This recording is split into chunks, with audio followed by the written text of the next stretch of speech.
Buenas tardes, soy Julio Vaqueiro y estas son las noticias de este miércoles en Digital. Noticias Telemundo Digital. El peor rebrote. Por una semana entera, Estados Unidos rompe récord de contagios y los nuevos casos ya se ven reflejados en las hospitalizaciones. En Chicago, los maestros votan para que no haya clases presenciales. Buenas tardes. Con el alza en los contagios a casi 2 años de la pandemia surgen preguntas. ¿Nos tendremos que acostumbrar a vivir con el COVID-19? Y hay confusión con las vacunas y las guías de los CDC. Por eso hoy un médico responde todas nuestras dudas. Esta es nuestra noticia principal. Y además, este miércoles, fuego en Filadelfia. Al menos 13 personas mueren en el incendio de un edificio residencial. Entre los fallecidos hay 7 niños. Es uno de los peores siniestros en la historia de la ciudad. Desalojados sin piedad. La policía en México obliga a un grupo de 50 migrantes a abandonar el campamento en el que se alojaban. Ellos piden compasión mientras esperan para cruzar a Estados Unidos. Y Noticias Telemundo en TikTok. Nos estrenamos en esta nueva plataforma para llevar las noticias hasta la palma de su mano, de una forma creativa, sencilla y desde luego responsable. Hasta ahora, la que atravesamos es la peor ola de infecciones de coronavirus desde que comenzó la pandemia. Más personas que nunca se han contagiado, aunque no todas enfermen de gravedad. Pero hay tantos pacientes nuevos que ya algunos estados movilizan a la Guardia Nacional para apoyar en los hospitales. Al menos en Florida, en Texas y en California hay casos de flurona. Es una infección simultánea del COVID-19 y la influenza. Nos vamos con Lourdes Hurtado. Lourdes, hay quienes temen que los hospitales otra vez se saturen.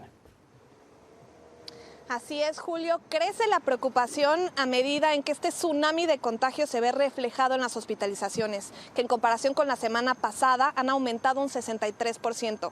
Otra vez estamos viendo más de 100,000 personas contagiadas, hospitalizadas a lo largo de la nación. Y en este contexto vuelve a las escuelas el debate sobre si es necesario regresar a clases presenciales. El regreso a clases en medio del peor brote de COVID desde que inició la pandemia se ha vuelto tan complicado que en Chicago, el sindicato de maestros canceló la vuelta a las aulas de forma presencial a 2 días de que comenzara el nuevo ciclo en el tercer distrito escolar más grande de la nación.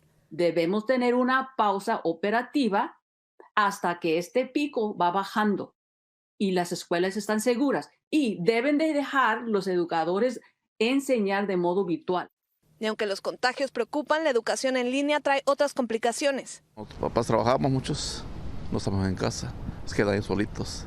Los menores de 5 años que aún no son elegibles para vacunarse contra el COVID son más vulnerables ante la avalancha de contagios.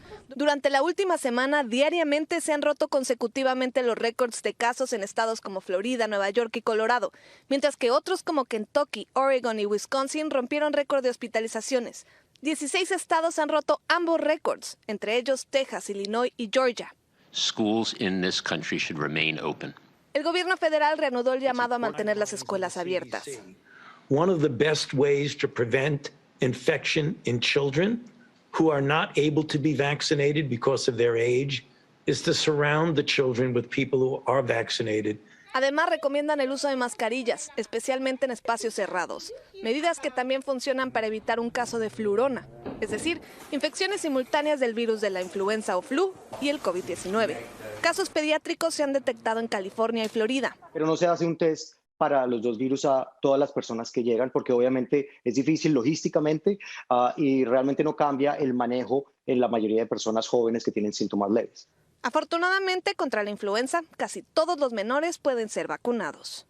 Por encima de los 6 meses, todos los niños deberían estar vacunados y obviamente tenemos una situación en donde tenemos 2 virus circulando y usted quiere eliminar al menos la opción o disminuir la opción de que haya enfermedad grave por influenza. El doctor Lovelo explica que aproximadamente el 95% de los niños que mueren por influenza no estaban vacunados y por ello le urge a todos los padres de familia que ofrezcan esta protección a sus hijos. Julio. Qué importante, Lourdes. Y hoy los adolescentes ya están en la recta final para poder recibir su dosis de refuerzo. Así es, Julio. Ya el lunes reportábamos que la FDA había dado autorización para este booster de Pfizer para los menores de entre 12 y 15 años y ahora es el panel de expertos, el panel asesor de la CDC, quien dice que aconsejan que sí, que estos niños obtengan su dosis de refuerzo. Ojo, es únicamente con la vacuna de Pfizer y la tienen que obtener justo cuando hayan pasado 5 meses después de su segunda dosis. Julio.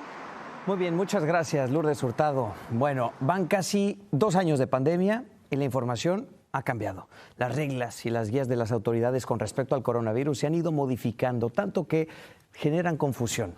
Francisco Cuevas habló con residentes de Los Ángeles que, como usted y como nosotros, tienen algunas dudas. ¿Y usted sabe qué es Omicron? No sé. Yo me encomiendo en Dios, que Él es el único.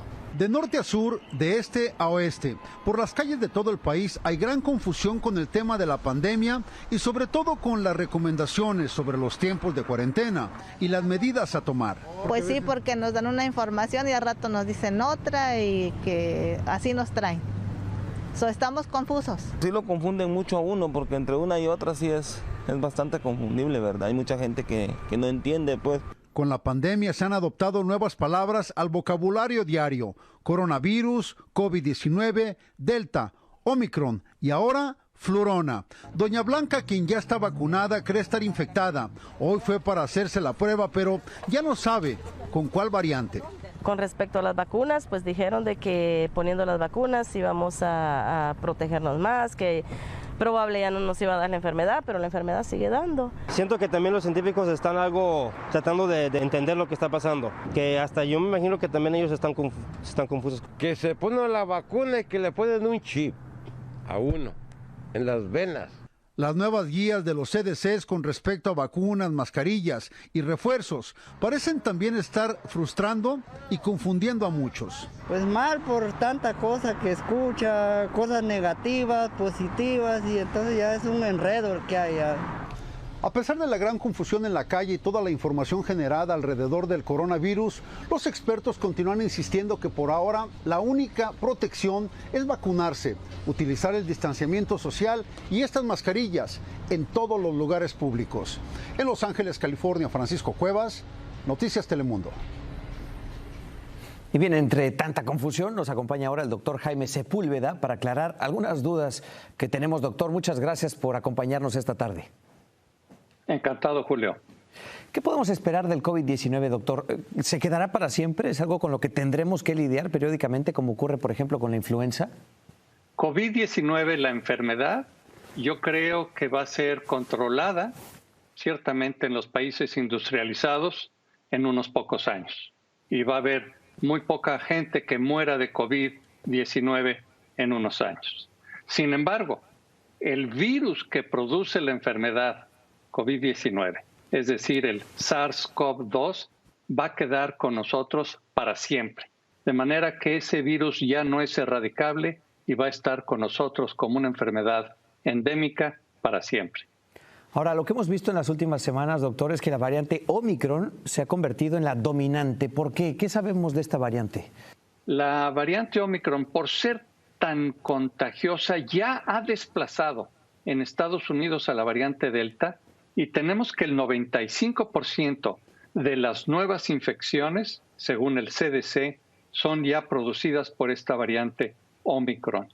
De manera que va a producir muchas hospitalizaciones, pero creo que menos fallecimientos, Julio.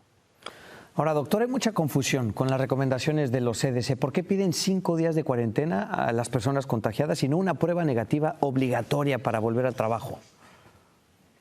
En efecto, esto ha causado confusión, hay que admitirlo.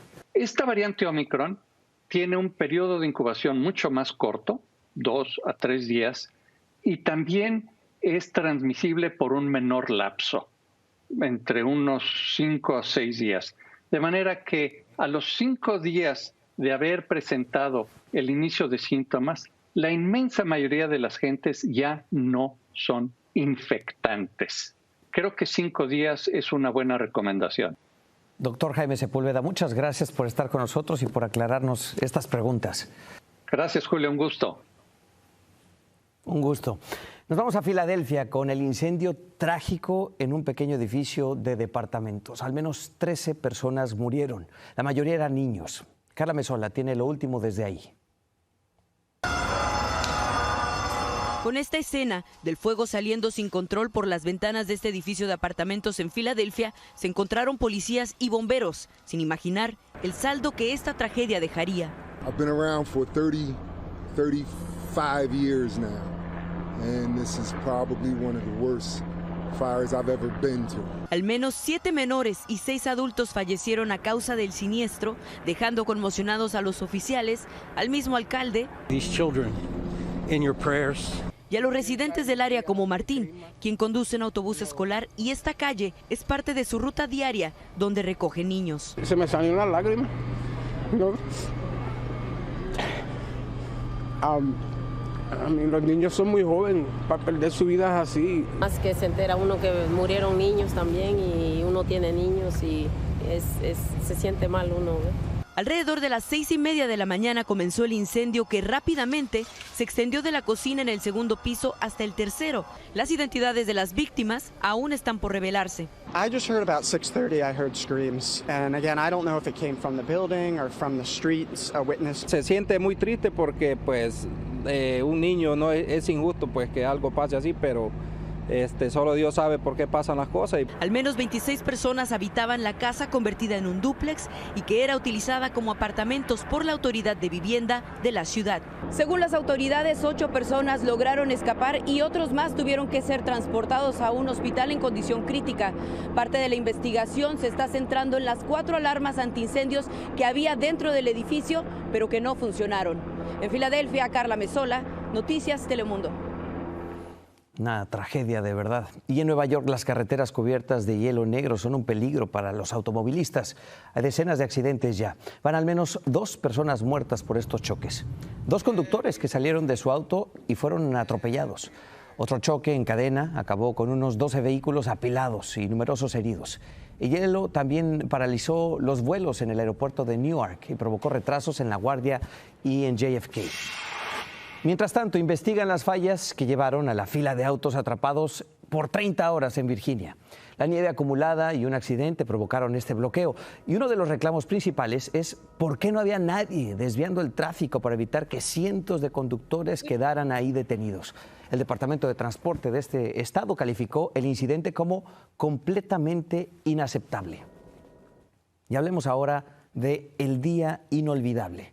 El golpe a la democracia. Mañana, 6 de enero, se cumple un año de aquel violento intento por tomar el Capitolio. Las investigaciones continúan y siguen saliendo detalles que apuntan cada vez más al círculo cercano del expresidente Donald Trump. Cristina Londoño está allí, en Washington, D.C. Cristina, buenas tardes. ¿Qué estamos esperando para mañana en este aniversario? Hola Julio, muy buenas tardes. Bueno, habrá vigilias, eventos de recordación, pero sin duda el plato fuerte va a ser la visita del presidente Joe Biden al Capitolio, en que, según su portavoz nos dio a entender hoy, va a acusar a Donald Trump, su predecesor, de haber sido el incitador en jefe. Esto mientras, como bien dijiste, las investigaciones parecen acercársele. Recordando el asalto a la democracia, el salvajismo que abrumó a los guardias del Capitolio. Y con un momento de silencio por los 5 agentes muertos desde entonces, el secretario de Justicia dijo que a pesar de los más de 700 acusados y arrestados, la pesquisa continúa. Perseguiremos a los que estuvieron ahí y a los criminalmente involucrados de cualquier nivel, prometió Merrick Garland. Yo pensé que ese era el fin de mi corrido. Pensé que ese momento ya no salía. Testigo del terror del 6 de enero pasado, el congresista asegura que la democracia aún sigue bajo amenaza por la desinformación de Donald Trump. No hemos acabado con este capítulo. Esta nación, esta patria está muy dividida.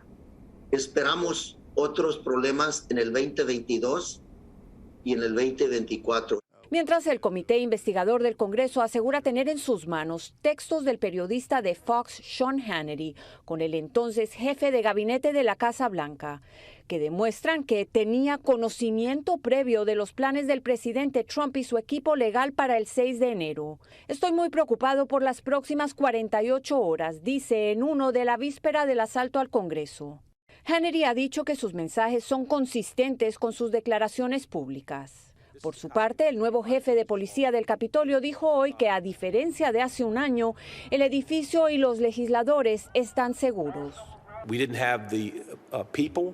We didn't act on the intelligence, and we just weren't prepared the way we should have been. Detalló que han implementado nuevas medidas de seguridad, reforzado puertas y que están blindando las ventanas, porque desafortunadamente, declaró, espera nuevos retos. En Washington, Cristina Londoño, Noticias Telemundo. Y este jueves, 6 de enero, en Noticias Telemundo, le presentamos el programa especial Ataque a la Democracia, a las 7 de la noche, 6 en el centro, justo después del noticiero. Ahí lo esperamos. Las autoridades en México desalojaron a un grupo de migrantes centroamericanos que se habían refugiado en un edificio en la ciudad fronteriza de Piedras Negras. Entre ellos hay niños pequeños. Maricruz Gutiérrez tiene las imágenes. Agente Dios, te lo suplico, aquí en rodillas, Señor. Las plegarias y llantos no fueron escuchados. Un comando policial y de migración llegó repentinamente a desalojar a cerca de 50 migrantes, quienes vivían en una construcción abandonada. Nos vamos a bajar, ¿para qué? ¿Para que venga migración y nos lleve? ¿O para despartirnos cada quien por su lado? Para yo bajar con mis hijos, mi esposo y me voy con mi familia. Sin piedad e ignorándolos, les pidieron salieran del lugar. Que se lo dejarle esta casa, imagínense, no es justo. Tan siquiera aquí teníamos 4 paredes donde estar. Y ahora vamos para la calle otra vez. Para ingresar lo hacían de manera peligrosa utilizando tablas, entre escombros, comiendo y cocinando entre la suciedad y durmiendo en el piso. Somos seres humanos y necesitamos estar en un lugar digno, pues. Cindy es hondureña, está embarazada y junto a su pequeña han quedado en la calle nuevamente. No saben a dónde ir, pues dicen ni en la vía pública les permiten dormir, tampoco confían en las autoridades mexicanas. Nos han hecho tantas cosas, a pesar de que nos han dado los permisos, pero no crean, hemos sufrido. Dicen que en este lugar no le hacían daño a nadie y no se explican por qué no les permitieron quedarse. Durante el operativo, los migrantes que acreditaron su estancia en México pudieron retirarse. Los que no corrieron con la misma suerte. Solamente están quedando a disposición del Instituto Nacional de Migración para que él evalúe la situación de ellos y les otorgue un permiso, o ya sea que los tengan que deportar a su país. En Piedras Negras, México, Maricruz Gutiérrez, Noticias Telemundo. Bueno, ganar un caso de asilo para entrar a Estados Unidos parece en estos días una misión imposible. En Texas hay jueces que niegan hasta el 100% de las peticiones. Edgar Muñoz tiene testimonios y recomendaciones. Tenía incertidumbre siempre, papá, ¿qué va a pasar? Alejandro Moreno vive con ansiedad e incertidumbre. Una corte de Houston le acaba de negar la solicitud de asilo a su hijo Elohim, de 17 años. El juez interrogó a su hijo de por qué huyó de México con su papá cuando tenía solo 8 años. Y le hizo preguntas que mi hijo no supo contestar, porque cuando pasó toda esta odisea que te estoy platicando del peligro en México, él estaba pequeño. El caso de la familia Moreno no es único. Los jueces de Houston, El Paso, Los Fresnos, Conroe en Texas, niegan del 89 al 100% las solicitudes de asilo, según un análisis de 5 años de la Universidad de Syracuse. La abogada de los Moreno considera ridículo el criterio de algunos jueces. Ahora tiene 17 años, pero él vino cuando tenía 8 años. Él no sabe lo que sucedió. Algunos de los jueces niegan hasta el 100%. Activistas como Carlos Espina, quien tiene contacto con los inmigrantes a través de cartas, asegura que conseguir un caso de asilo en estados republicanos es una misión casi imposible. Y ellos van a usar su discreción como juez para fallar en contra de los inmigrantes, mientras que un juez en Nueva York, en California, es más probable que apoye a un inmigrante. Algunos abogados les han recomendado a los inmigrantes que ya no vengan más a las cortes de Houston o de Texas, que se muden a otro estado donde existen más posibilidades de ganar su caso de asilo. Alejandro Moreno fue amenazado en México. A su hermano lo mataron por no pagar al crimen organizado en Monterrey. Te aseguro que el caso de mi hijo, un joven de 17 años, en otro lugar, le hubieran dado el asilo político. En Houston, Texas, Edgar Muñoz, Noticias Telemundo. Síganos en nuestras redes sociales para más noticias y visite noticiastelemundo.com. Más noticias en nuestras redes sociales y en noticiastelemundo.com.